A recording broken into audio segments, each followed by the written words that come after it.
ఓం శ్రీగురుభ్యో నమః. హరి ఓం.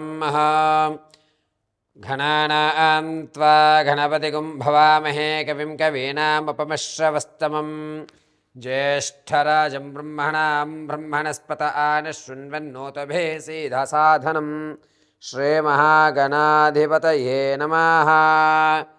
ప్రణో దేవీ సరస్వతి వాచేభిర్వాచనీవతే ధీనామవిత్రేవతోః శ్రీమహాసరస్వత్యై నమః. శ్రీగురుభ్యో నమః. హరి ఓం. అందరికీ కూడా నమస్కారం. ప్రతి ఒక్కరికి కూడా పార్వతీ పరమేశ్వర అనుగ్రహం కలుగుతూ ఆయురారోగ్య మనోవాంఛనలు కలుగుతూ ఉండాలని మనస్ఫూర్తిగా కోరుకుంటూ ఈ నవంబర్ నెలలో తులాలగ్నం నందు శుక్రుల్లో రవి అదేవిధంగా చంద్రుడు బుధుడు ప్రవేశించడం, దానివల్ల కలిగేటువంటి మార్పులు అంటే నవంబర్ 10వ తారీఖు నుంచి 25వ తారీఖు వరకు కూడా కొన్ని రాసుల వారికి రాజభోగం అనేటువంటిది ఏర్పడుతోంది. ఏ రాశి వారికి ఈ రాజభోగాలు ఏర్పడుతున్నాయి?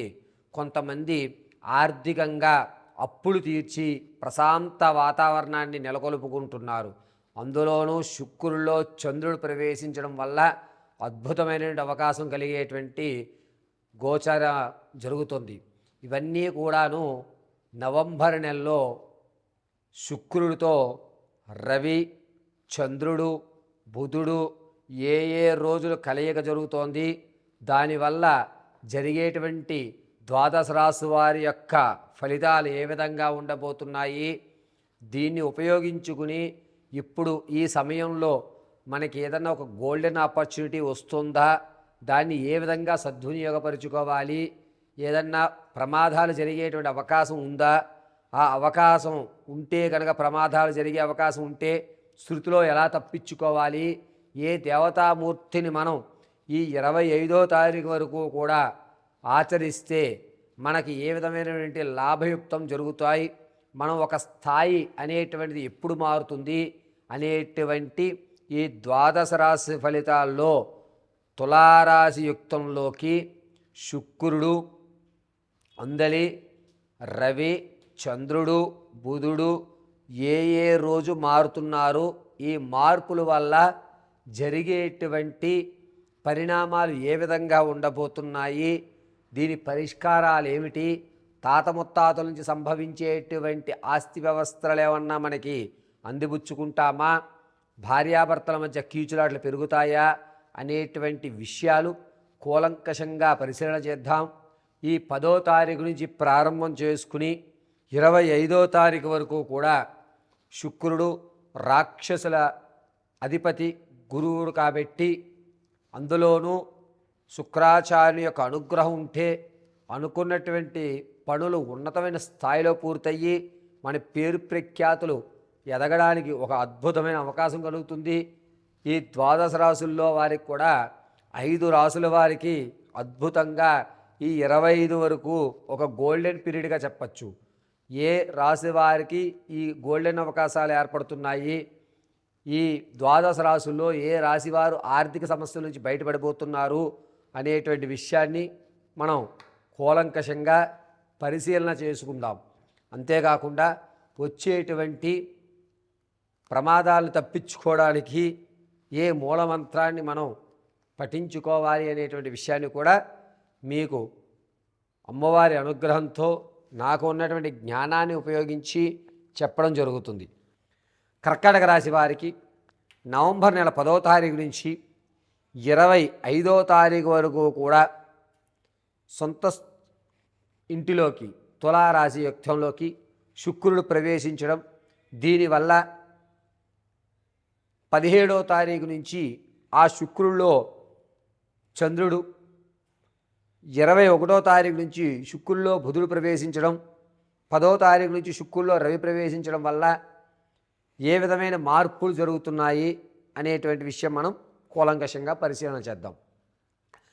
10వ తారీఖు నుంచి 17వ తారీఖు వరకు కూడా శుక్రుల్లో రవి ప్రవేశించడం వల్ల మీరు అనుకునే ప్రమోషన్ రావడం, జనాల్లో ఆదరణ పెరగడం, మీకంటూ ఒక పెద్దపీట వేయడం, ఈ పని కేవలం నీ వల్లే అవుతుంది, నువ్వే ఏదన్నా చేయగలవు, నీ చేతిలో తెలియని ఒక మహత్యం ఉంది, నీ మాట తీరు వల్ల ఎదుటివారు నిన్ను మౌలు చేస్తారు, నువ్వు ఎవరినన్నా ఏదైనా చేసి పని సాధించగలవు అని మానసిక ఆనందం కలుగుతుంది. ప్రతి పనిలో కూడా విజయం అనేటువంటి సాధిస్తూ ఉంటారు. ఎప్పటి నుంచో మీకు రావలసినటువంటి ధనం కానీ, లేకపోతే విడిపోయినటువంటి బంధాలు కానీ కలవడం అనేది జరుగుతుంది.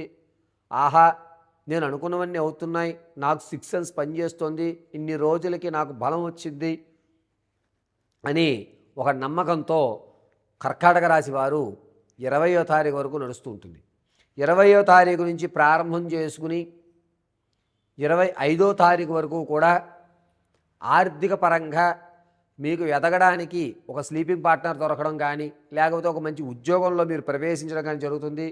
గోల్డెన్ ఛాన్స్ అనేటువంటిది కర్కాటక రాశి వారికి 20వ తారీఖు నుంచి 25 వరకు ఖచ్చితంగా ఏర్పడుతోంది. అది ఆస్తి రానివ్వండి, అనూహ్యంగా ధనం రానివ్వండి, మీరు అనుకున్నటువంటి పనులకి మార్గాలు కనబడడం కానివ్వండి, ఏదన్నా సరే ఒక అద్భుతమైన అవకాశం కర్కాటక రాశి వారికి 20వ తారీఖు నుంచి 25 వరకు లభిస్తుందని చెప్పచ్చు. ఆరోగ్యపరంగా మాత్రం కొంచెం జాగ్రత్తగా ఉండాలి. 12వ తారీఖు నుంచి ప్రారంభం చేసుకుని 18వ తారీఖు మధ్య వ్యవధిలో చెవికి సంబంధించి కానీ, లేదా ముక్కుకి సంబంధించి కానీ రక్తం కారడం, ఇబ్బంది రాయడం, ఈ ముక్కు లోపల ఉన్నటువంటి దూలం వ్యవస్థ కొంచెం ఇబ్బంది కలగడం, కర్ణవేరికి సంబంధించి కొన్ని ఇబ్బందులు కలగడం అనేటువంటిది ఎక్కువ అవుతూ ఉంటుంది. అది పెద్ద వ్యవస్థగా చెప్పవలసిన అవసరం లేదు. కాస్త డాక్టర్ గారి పర్యవేక్షణలో 1-2-3 రోజులు మీరు ఆ సలహాలు సంప్రదింపులు తీసుకుంటే కనుక సెట్ అయిపోతారు. కాకపోతే భరించడం అనేటువంటిది కొంచెం ఇబ్బందిగా ఉంటుంది. ఆరోగ్యం విషయంలో ఈ ఒక్క జాగ్రత్తని మీరు పాటించుకోవాలి, చాలా జాగ్రత్తగా ఉండాలి. అంతేకాకుండా కర్కాటక రాశి వారు అనూహ్యంగా అప్పులు తీర్చేసేటువంటి మార్గం రావడం, ఎక్కడి నుంచో లంప్స్ అమౌంట్ తీసుకొచ్చి మొత్తం అప్పులు తీర్చి ప్రశాంతమైన వాతావరణాన్ని ఏర్పరచుకుంటారు. ఎప్పటి నుంచో మీరు అమ్మాలి, ఇది వెళ్ళట్లేదు అనుకున్న స్థలాలు కానీ ఇల్లులు కానీ ఏవైతే ఉన్నాయో అవి ఖచ్చితంగా అమ్మేస్తారు.